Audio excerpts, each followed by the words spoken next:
c'est très important de trouver un travail comme ingénieur junior. Tu peux recevoir le numéro permis du travail. Ingénieur junior.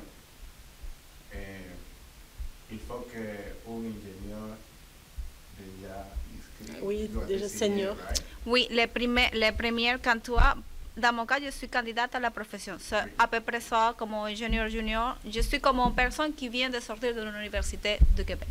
Si je suis ingénieur, comme si je viens de faire mon graduation ici. Que je dois aller à trouver un emploi, mais je dois travailler sur la supervision d'un ingénieur membre de l'ordre. Ça serait comme ça les 2 premières années. Après tes 2 premières années, tu peux avoir ton numéro comme ingénieur. Que, c'est très important.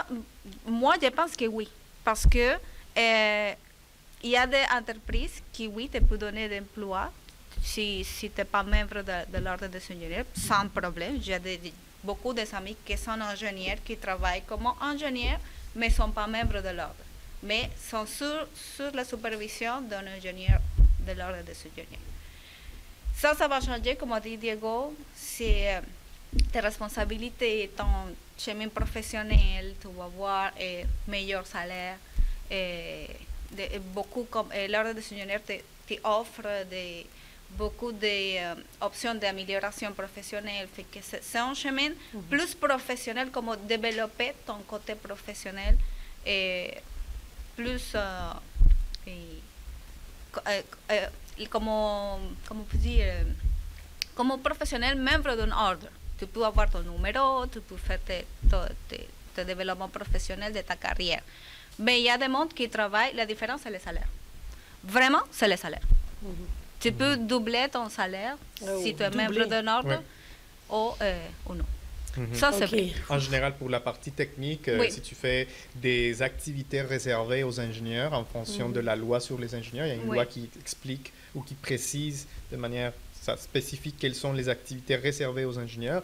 Oui, c'est sûr que tu vas gagner plus si tu es dans ce domaine-là. Alors, pour d'autres domaines comme l'informatique, génie électronique, les réseaux, il y en a certains qui n'ont pas besoin. Mais en général, pour la grande partie des actes réservés aux ingénieurs, c'est vraiment, ça vaut vraiment la peine. Je le vois comme dans ton chemin professionnel, être membre d'un ordre d'ici au Québec, c'est comme c'est plaisir, c'est reconnaissance. C'est reconnaissance que tu peux dire je suis ici, je suis membre de l'ordre, je travaille comme ingénieur. Pour moi, c'est ça.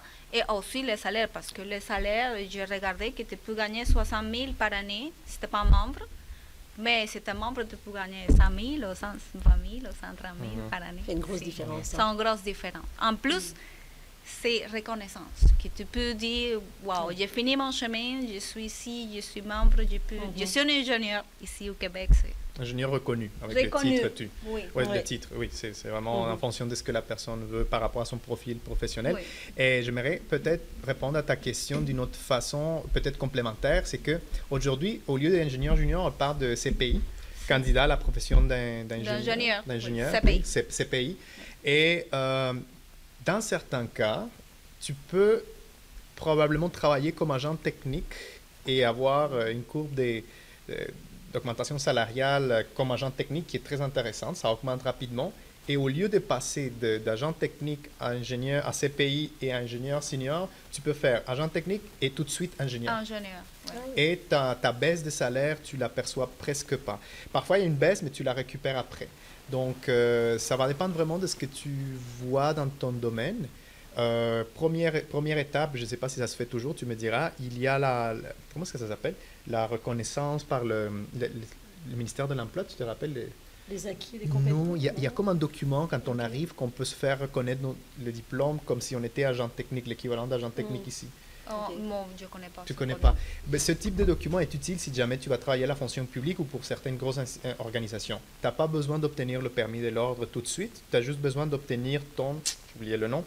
À l'époque, c'est un document que tu obtenais une fois que tu présentais tes documents et ça ne coûtait pas trop cher. Et ils te reconnaissaient comme agent technique, l'équivalent à un agent technique ici. Je pense que j'ai un ami qui a fait la reconnaissance avec le ministère de l'Immigration. Oui, c'est ça. Oui, tu peux le faire aussi. Évaluation comparative des études, merci. Ça ne vaut pas la peine, right?